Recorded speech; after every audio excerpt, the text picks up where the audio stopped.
What's up everyone, MK Tom Brady here, and in this video I want to talk about the reputation of NRS and their games taking a major hit over the last year or so, maybe even a little longer, maybe 2 years, in the MK11 era.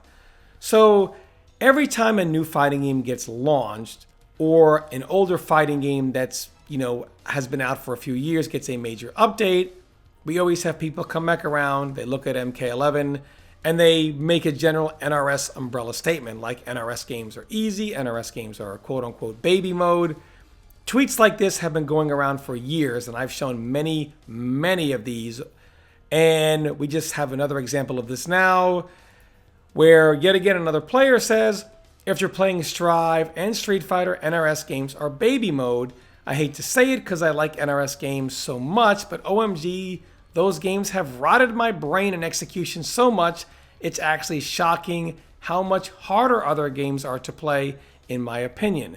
Now, something that's very important to note is the response to this tweet, which says, I think that's largely because you committed to NRS for so long as to why those games feel harder, meaning games like Guilty Gear. But this is a big point here. Not defending NRS, since execution is definitely easier on a mechanical and general design level than Street Fighter V, but this has been a general thing with fighting games for years. So the whole making fighting games more accessible is not just an NRS thing, it's not just an MK11 thing. This stuff has been happening for years and years and years. The comeback mechanics, for example, in MK11 that so many people hate. They talk about the fatal blows, the crushing blows. These things have been around for years, long before even NRS put them in a game like MK11. So really, they're not guilty of anything that any other developer is not guilty of. But I think the important thing is to kind of look at the reputation hit that Mortal Kombat 11 has caused. So way back in the 3D era before we got MK9, those games were seen as a laughingstock. Unfit for competitive play, which is why they were only played online, and they were largely seen as, party games.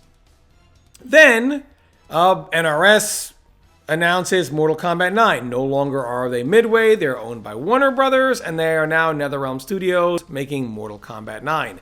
And the FGC had a field day joking about, how dumb the characters are going to be. There's probably going to be infinites and all this stuff, because the previous MK games, you basically needed a rule book to know what was legal, what was legal and illegal in quote-unquote competitive play to make the game fair. It was a mess.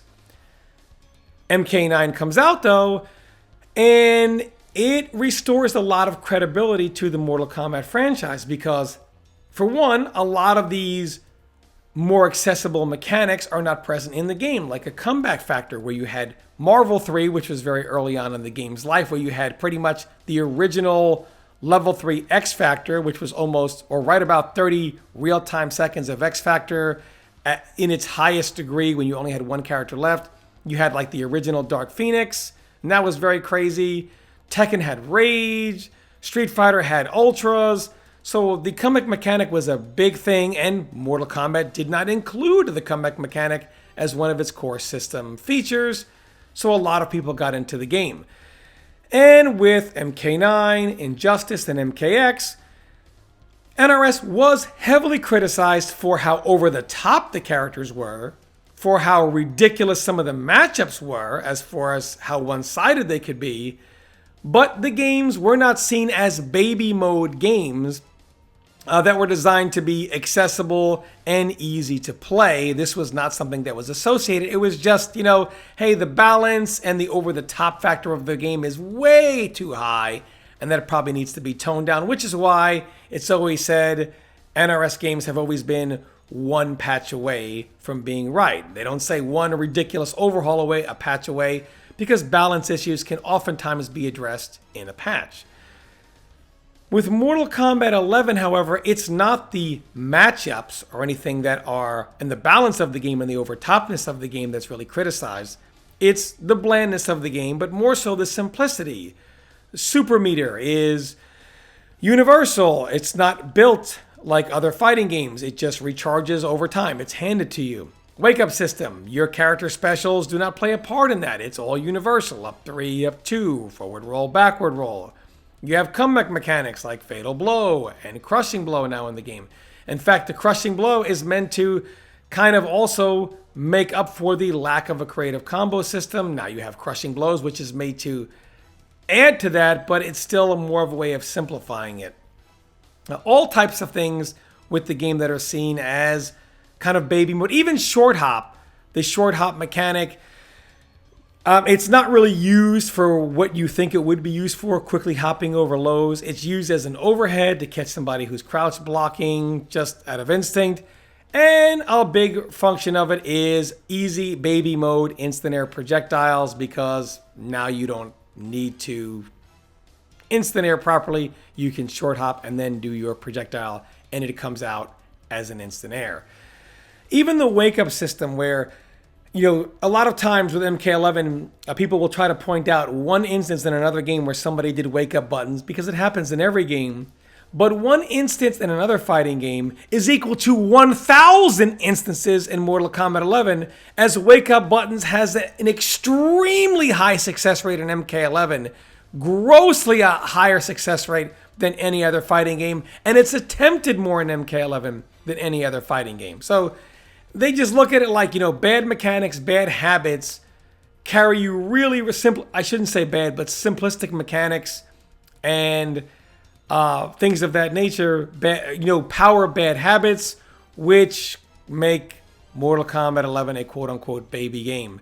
But this is pretty much the outlook of NRS right now and how their games are seen.